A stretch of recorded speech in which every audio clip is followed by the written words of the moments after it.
Chapter 16 is the chapter that talks about the Day of Atonement. That's the day when the high priest went in through the veil. And what you learn when you read this chapter, one of the things is that the high priest went into the most holy place one day a year for the atonement ceremony.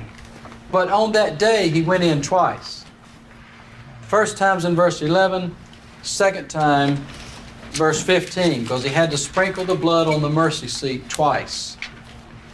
The first time in verse 11, Aaron shall bring the bullock for the sin offering, which is for himself, and shall make an atonement for himself and for his house, and then kill the bullock of the sin offering, which is for himself.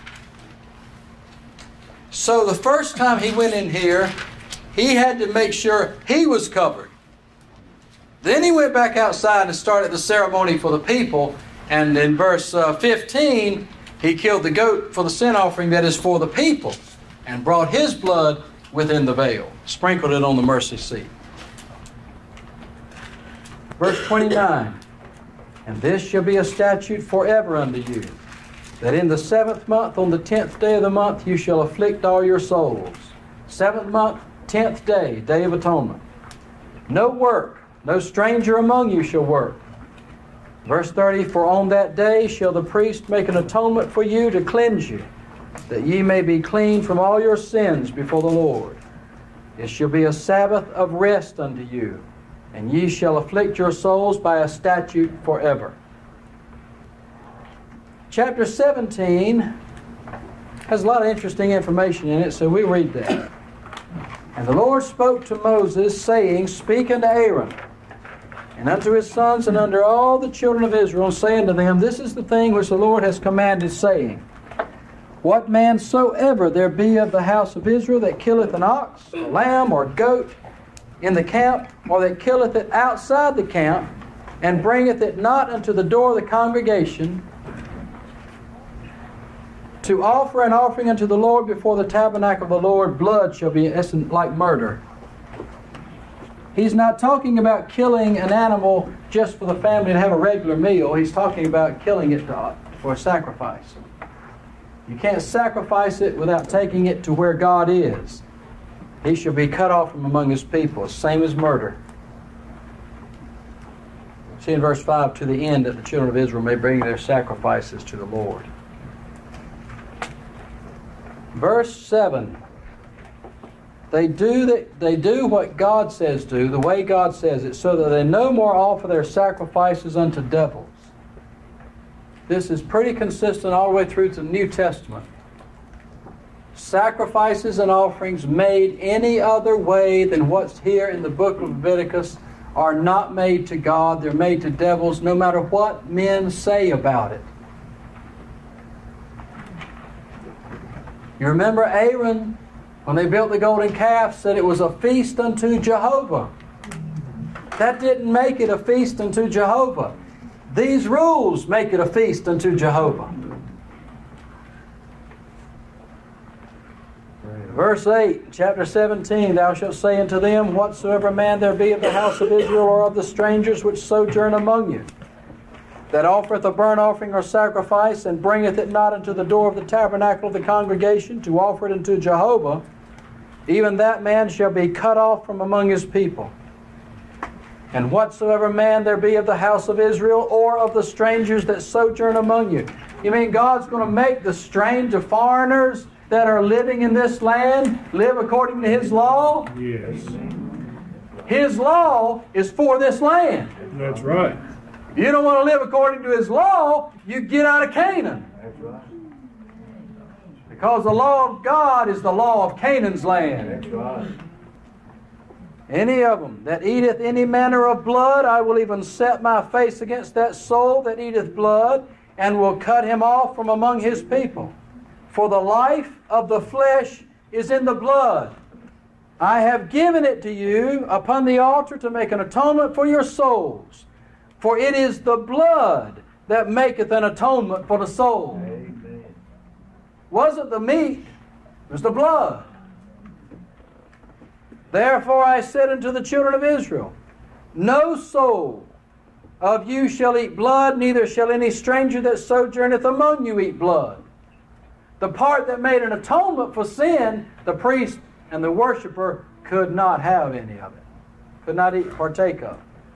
Whatsoever man there be of the children of Israel, or of the strangers that sojourn among you, which hunteth and catcheth any beast or fowl that may be eaten, he shall even pour out the blood thereof and cover it with dust. Don't even drink any blood.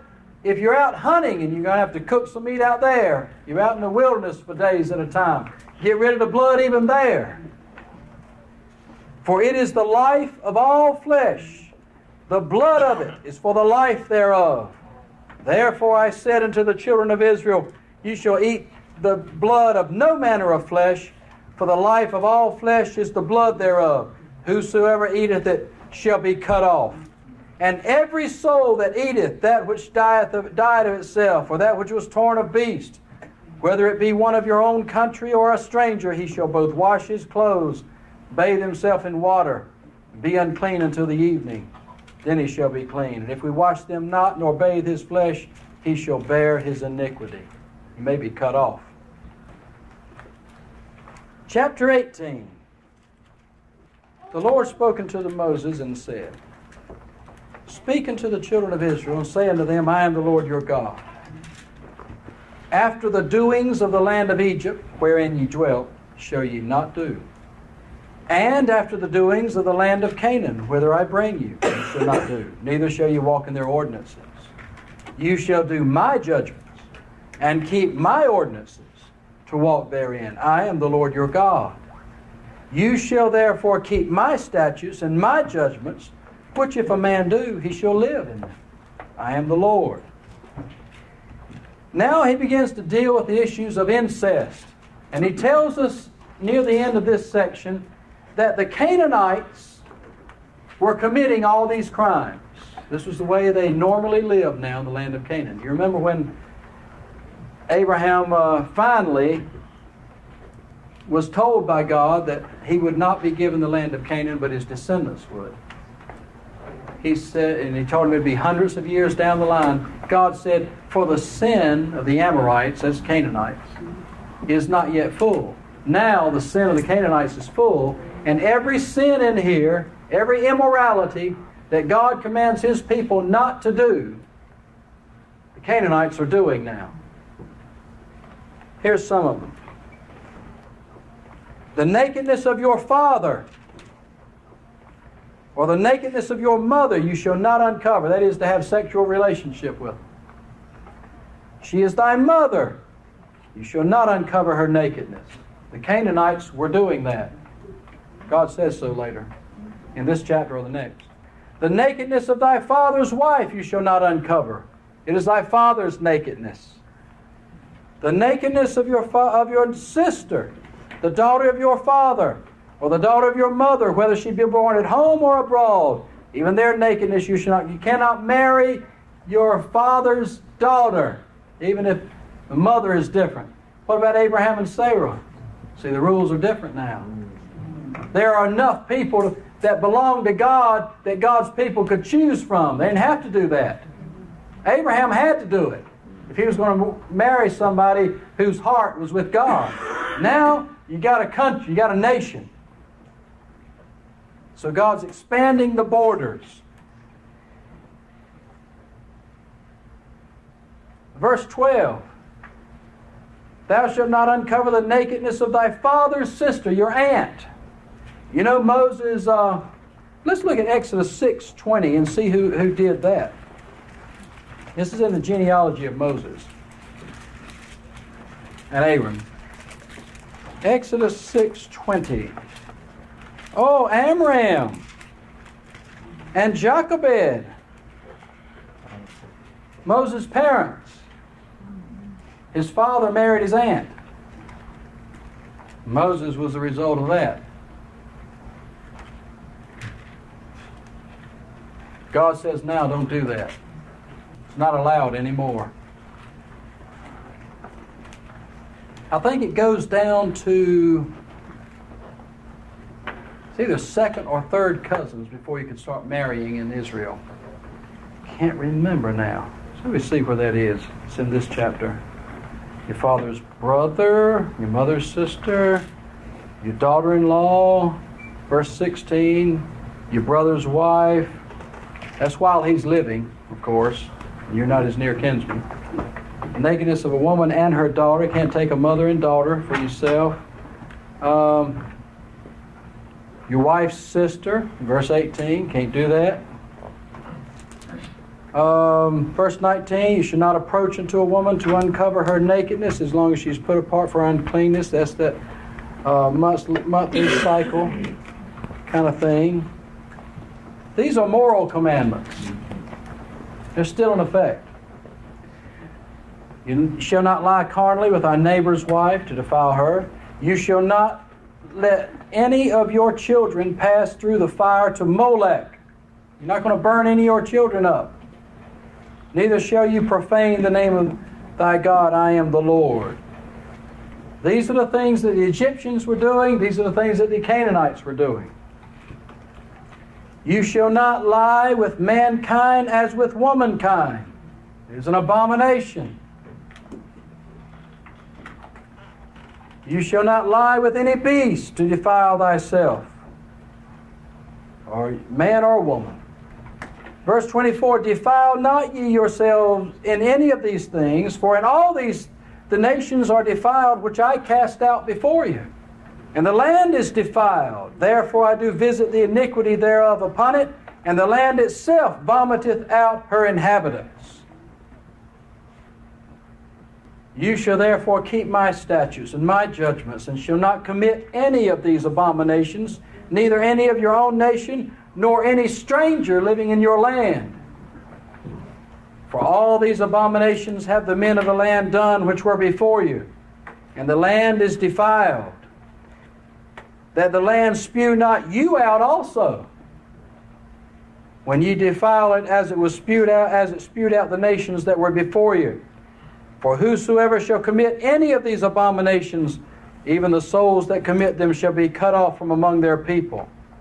Therefore shall ye keep mine ordinance, that ye commit not any one of these abominable customs which were committed before you, and that ye defile not yourselves therein. I am the Lord your God. I used to wonder about John the Baptist rebuking Herod.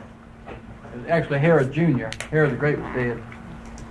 Herod's son, Herod, his namesake, because Herod had taken as a wife a woman that had previously been married to his brother Philip. And for some time, I think I may have even made mention that what business was it of John the Baptist who Herod married? He was a Gentile. He didn't have to live according to the law.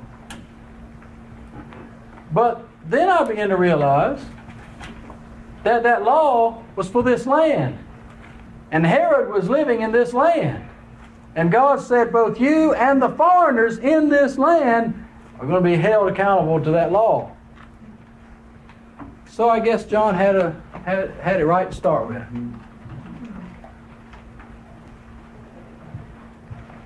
Chapter 19, the Lord spoke to Moses, saying, Speak unto all the congregation of the children of Israel, and say unto them, Ye shall be holy, for I, the Lord your God, am holy.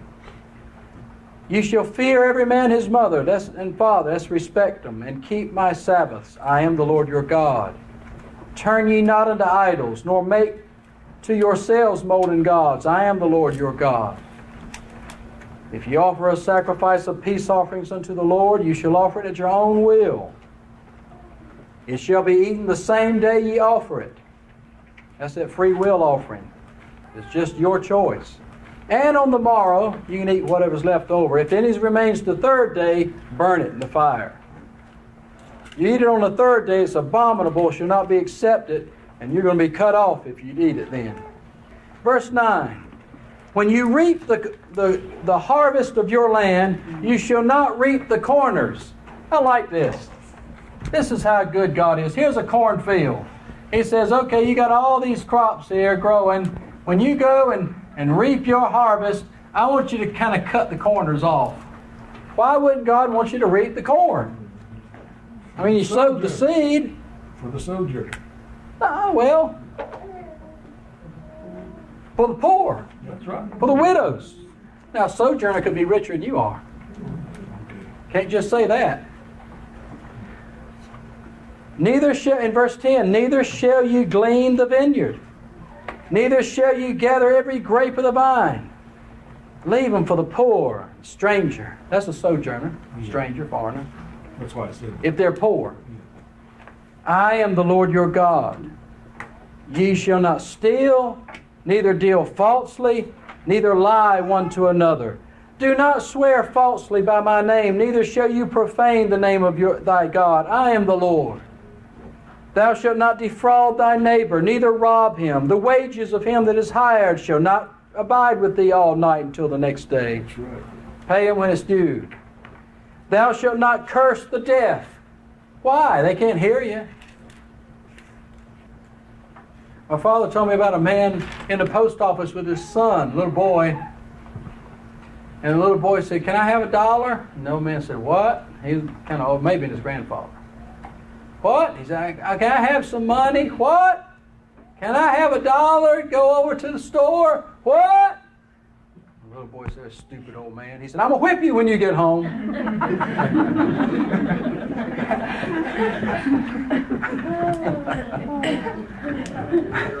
But if somebody was really deaf, what difference would it make if you cursed them or not?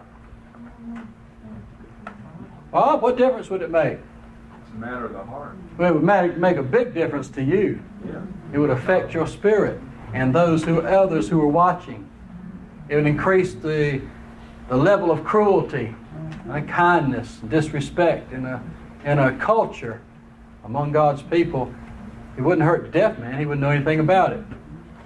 Unless somebody taking your cue even got bolder and did something he could know about. Do not curse the blind or put a stumbling block curse the deaf or put a stumbling block in front of the blind man. Fear the Lord thy God. I am the Lord. You shall do no unrighteousness in judgment. You shall not respect the person of the poor. Don't change my laws to accommodate a poor person. Nor honor the person of the mighty, but in righteousness thou shalt judge thy neighbor. Thou shalt not go up and down as a talebearer among thy people, neither shall you stand against the blood of thy neighbor. I am the Lord. Don't be a false witness. You shall not hate your brother in your heart. You shall in any wise rebuke thy neighbor, and not allow sin upon him. Let's don't let each other get by. Have enough of the love of God to say, wait a minute, don't go down that road. That's wrong. You might find out it's actually right. You just didn't know something. Thou shalt not avenge nor bear any grudge against the children of thy people, but thou shalt love thy neighbor as thyself. The second great commandment. You shall keep my statutes. You shall not let your cattle gender with diverse kind. He doesn't like biological experimentation. Thou shalt not sow thy field with mingled seed, neither shall a garment mingled of linen and woolen come upon thee. But John, what about today's time with them, where they're getting to the point that say that they can reproduce? Oh, it's going to get bad. There's no telling what kind of half human, half whatever else creatures somewhere down the line they'll be able to develop, and if they are able to, they'll do it. It's going to happen.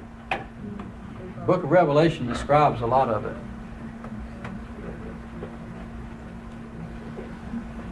Then it tells some of the punishments to do.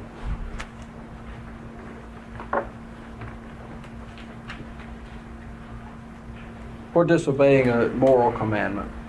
I like this in verse 23. When you come to the land, when you get to Canaan's land, and you plant all manner of trees for food, and you keep up with the fruit, you just consider the fruit as uncircumcised when it first starts coming. 3 years uncircumcised. Do not eat it. So a fruit tree bears fruit for 3 years before you can eat it. And even then, you can't. But in the 4th year, all the fruit shall be the Lord's. Harvest the fruit, take it to the priest. The 5th year, you can eat it, that it may yield its increase, and that God will bless it. I am the Lord your God. Do not eat anything with blood, neither shall you use enchantment or observe times. That's the horoscope. It doesn't matter what sign of the zodiac you were born under. It matters what God was alive. It's because He's got all your times in His hand. You shall not round the corners of your heads, neither shall you mar the corners of your beard. How are you going to round the corners of your heads? You have to do it when you're small, because babies' heads can be shaped in whatever shape you want, practically. Flathead Indians used to tie a flat board to their newborn babies' heads until their heads were just flat. You can shape a baby's head. Must have been some kind of religious thing that some nations were doing. God didn't like it. You shall not make any cuttings in your flesh for the dead, nor print any marks upon you. That's tattoos. Do not prostitute thy daughter to cause her to be a whore, lest the land fall to whoredom, and the land become full of wickedness. You shall keep my Sabbaths and reverence my sanctuary. I am the Lord. Regard not them that have familiar spirits, neither seek after wizards to be defiled by them. I am the Lord your God. You shall rise up before the hoary head. Hoary is an old person, a white-headed person. You shall rise up before a hoary head, and honor the face of the old man, and fear thy God. I am the Lord. If a stranger sojourn with thee in your land, you shall not vex him. But the stranger that dwelleth with you shall be unto you as one born among you, and thou shalt love him as thyself. For ye were strangers in the land of Egypt. I am the Lord your God. You shall do no unrighteousness in judgment, in meat yard, in weight, or in measure. Just balances, just weights, a just ephah, and a just hin shall you have. Be honest merchantmen. I am the Lord your God, which brought you up out of the land of Egypt. Therefore shall you observe all my statutes and all my judgments, and do them. I am the Lord. And the Lord spoke to Moses again, saying, Again thou shalt say unto the children of Israel, Whosoever he be, of the children of Israel or the strangers that sojourn in Israel, that giveth any of his seed to Molech, he shall be put to death. The people of the land shall stone him with stones. And I will set my face against that man, and I will cut him off from among his people, because he hath given of his seed to Molech, to defile my sanctuary, and to profane my holy name. And if the people of the land do in any ways hide their eyes from the man, when he giveth of his seed to Molech, and kill him not, then I will set my face against that man, and against his family, and will cut him off, and all that go a-whoring after him, commit whoredom with Molech from among their people. Wow. Isn't it something? If a man gives his seed to Molech, in verse 3, God's going to cut that man off. But if his neighbors do not turn him in, then God's going to turn his face against that man and his family, and whoever else has gone along with him. I told you fellowship was safety.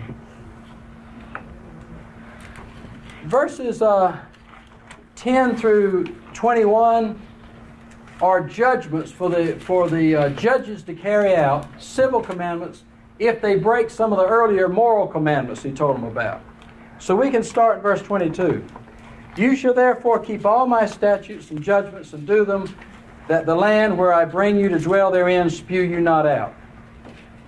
And ye shall not walk in the manners of the nations which I cast out before you, for they committed all those things, and that's why I abhorred, I hated them. But I have said to you, you shall inherit their land, and I will give it unto you to possess it. I am the Lord your God, which have separated you from other people.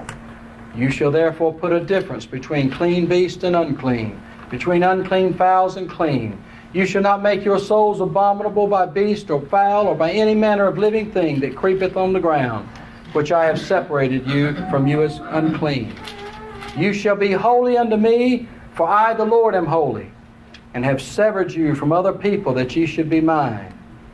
A man also or woman that has a familiar spirit, or that is a wizard, shall surely be put to death. They shall stone them with stones, and don't feel sorry about it. Their blood's on their own hands. Chapter 21. The Lord said to Moses, Speak to the priests, the sons of Aaron, and say unto them, There shall none be defiled for the dead among his people, except for his kin. In other words, if somebody dies, you can't go to the funeral, you can't have anything to do with the dead body, except for his kin. His mother, his father, his daughter, his brother, his sister, she has never been married, that is close to him, which has no husband. For her he may be defiled, but he shall not defile himself, being a chief man among his people, to profane himself. Do not shave his head, and that must have been a custom of shaving your head for the dead, and there was.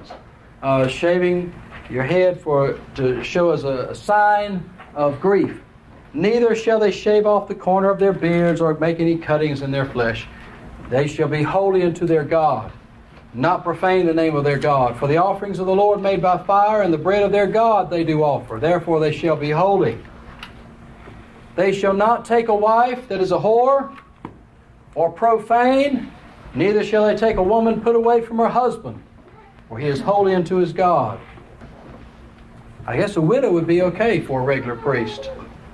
Thou shalt sanctify him therefore, for he offereth the bread of thy God, for he shall be holy unto thee. For I am the Lord which sanctify you, I the Lord which sanctify you am holy. And the daughter of any priest, if she profane herself by playing the whore, she profaneth her father. She shall be burnt with fire.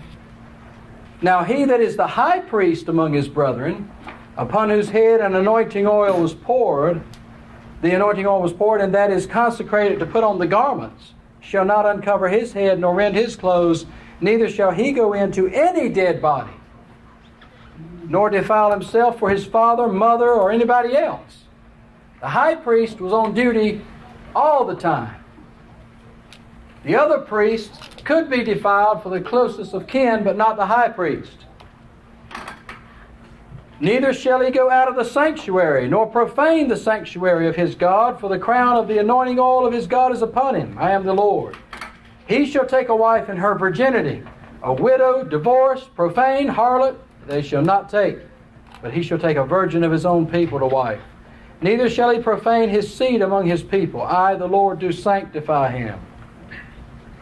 And the Lord spoke to Moses, saying, Speak unto Aaron, saying, Whosoever he be of thy seed, this is the priest now, in their generations that has any blemish, let him not approach to offer the bread of his God. For whatsoever man he be that hath a blemish, he shall not approach. Blind, lame, he that hath a flat nose, or anything superfluous, or a man that is broken-footed, or broken-handed, or crook-backed, or dwarf, or he that hath a blemish in his eye, or be scurvy, or scabbed, or hath his stones broken. No man that hath the blemish of the seed of Aaron, the priest, shall come nigh to offer the offerings of the Lord made by fire. He hath a blemish.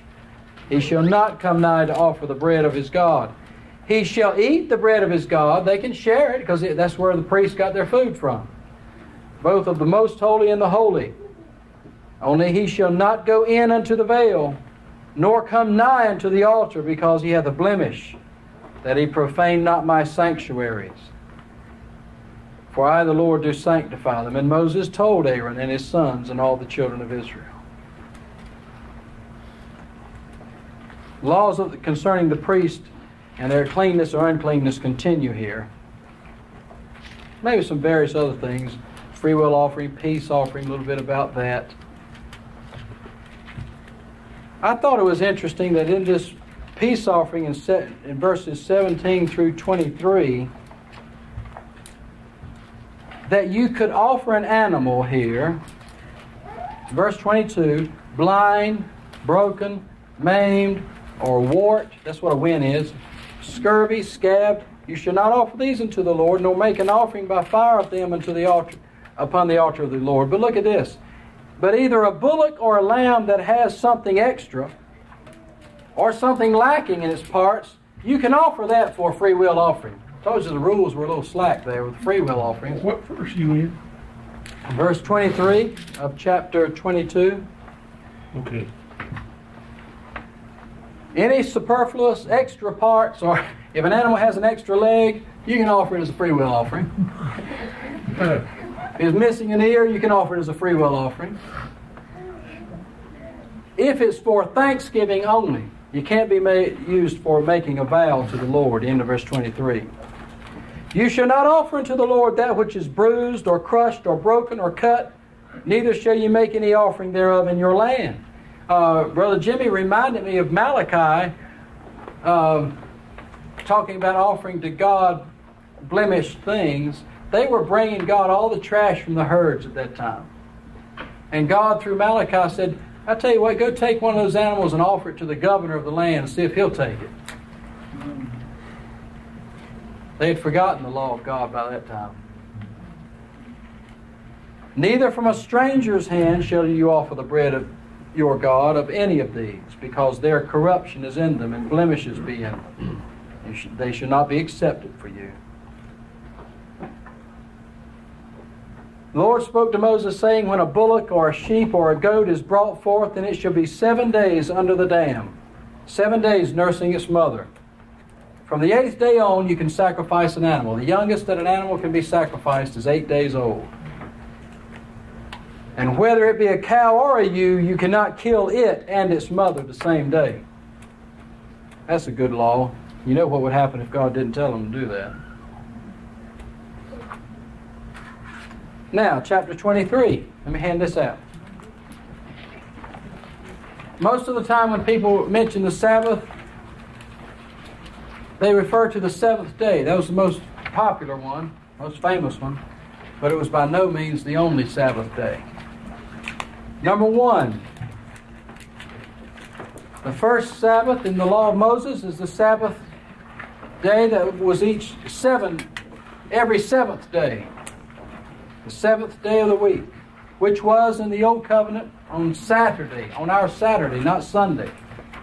Sunday is the Christian holy day, Sabbath, that they invented to honor the sun god. That's why it's called Sunday.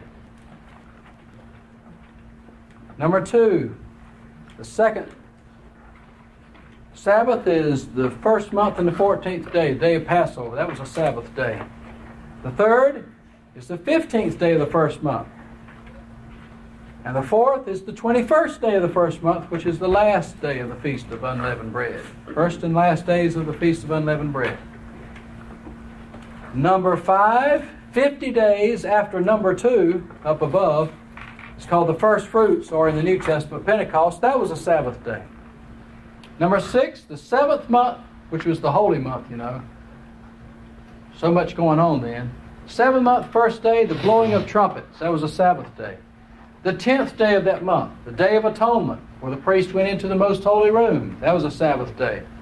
Then they had the Feast of Tabernacles 5 days later, and the first and last day of that feast were Sabbath days. Then, number 10, every 7th year was a Sabbath day. Lou, I know you went to school in the time when they actually taught these things, so you tell me, what is 7 times 7? 49. Good. See how quickly that came out? That means every 49th year was a Sabbath day. Well, number 11 says the 50th year was a Sabbath day. I mean, a Sabbath year. 49th year was a Sabbath year. 50th year was a Sabbath. Had 2 years where God wanted the plants and the fields and everything just to lie at rest.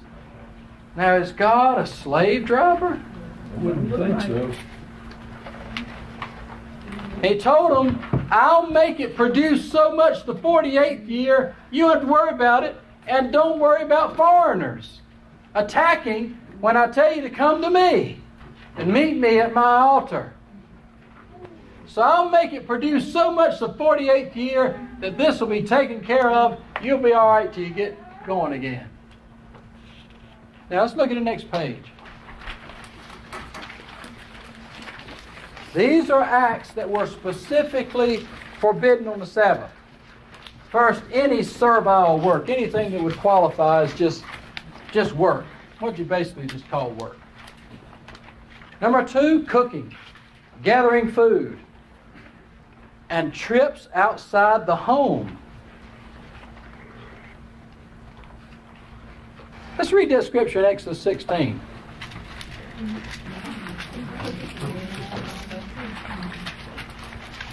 Do you see anything in those verses about trips outside the home? Yeah, abide ye every man in his place, and let no man go out of his place on the seventh day. Abide you every man in his place. Wow. I had forgotten about that. Okay, well, the third thing, kindling a fire. The fourth thing, gathering sticks. Of course, the gathering sticks you would need to kindle a fire. But you couldn't even get ready to kindle a fire the next day. Go gather your sticks the next day. Number 5, animals could do no work. Number 6, buying food was forbidden. Treading grapes, bringing in sheaves, loading asses with goods to sell, and bearing burdens like for sale. And the exceptions had to do with the priests. The priests had to cook and replace the showbread every Sabbath day. They were required to work. They were required to light the candles twice that day as every other. They were required to make, as a matter of fact, on the Sabbath day, they had to make an extra offering. So it was more than just the regular 2 a day. And of course, if the 8th day fell on the Sabbath day, you had to circumcise somebody. Let's look at the notes. The penalty for breaking any commandment concerning the Sabbath day was death or being cut off. Now look at this. 1 solar year contains 52 weeks. 52 weeks on our calendar. Therefore, there were 52 weekly Sabbath days each year, right? Well, when the other Sabbath days, the Passover, the Feast of Weeks, the 7th month, 10th day, Pentecost day, when they're all added in, that means there could have been up to 60 Sabbath days a year. Now, the people who believe we're still supposed to keep the Sabbath day, they're really trying to get out of work 2 months out of every year, aren't they? But let me ask you this. What Sabbath days are they not keeping, and why? If you're going to keep the Sabbath day, by what authority do you not keep some of the others? How about the 49th and the 50th year? 49th year, 50th year, Sabbath. Yes, sir. I mean the whole year. Same word. That's 365 days. You're going to keep the 7th day, why not the 10th day of the 7th month? Yes. I don't know, mathematically you could figure out how many of those other 8 Sabbath days would have to fall on a regular Sabbath day, but there might be up to 60 different Sabbath days in a year. And by no stretch of the imagination is the weekly Sabbath day any holier than the 49th year Sabbath. It's all a shadow of things to come. That's right. The Old Covenant Sabbaths were figures of the true rest which God has yet to give those who trust in Him. And this true rest is now foreshadowed not by Sabbath days, but by the power and holiness of the Spirit of God within the person's heart.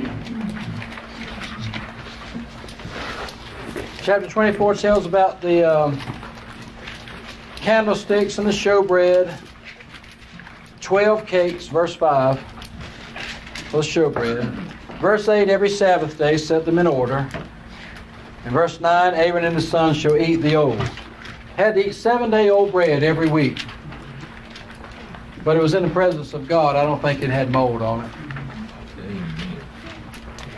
And the son of an Israelite woman, whose father was an Egyptian, went out among the children of Israel, and this son of the Israelite woman and a man of Israel strove together in the camp.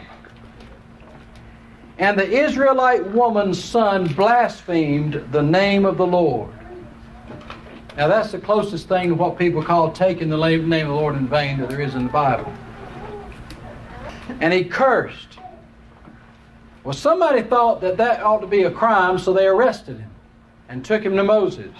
But God had not said anything about cursing and blaspheming his name.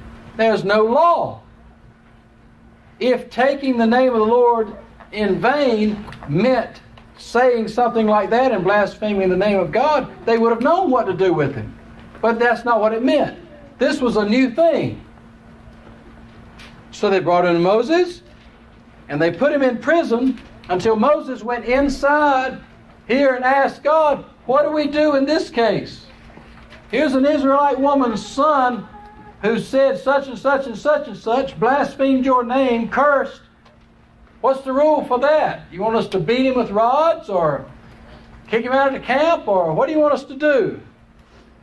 And the Lord spoke to Moses from between the cherubim, saying, bring forth him that hath cursed without the camp, and let all that heard him lay their hands upon his head, and let all the congregation stone him.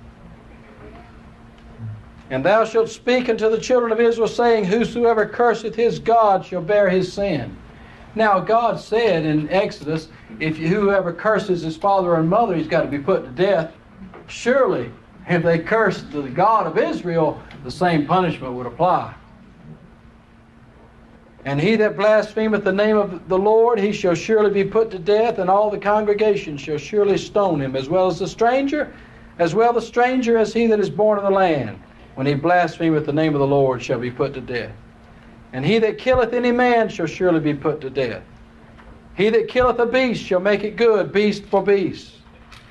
And if a man cause a blemish in his neighbor, as he hath done, so shall it be done to him. Breach for breach, eye for eye, tooth for tooth. As he hath caused a blemish in a man, so shall it be done to him. He that killeth another man's beast, he shall restore it. He that killeth a man, he shall be put to death. One law for the stranger and for one of your own country. I am the Lord your God. And Moses spoke to the children of Israel that they should bring forth him that had cursed out of the camp and stone him with stones, and the children of Israel did as the Lord commanded Moses. Wow.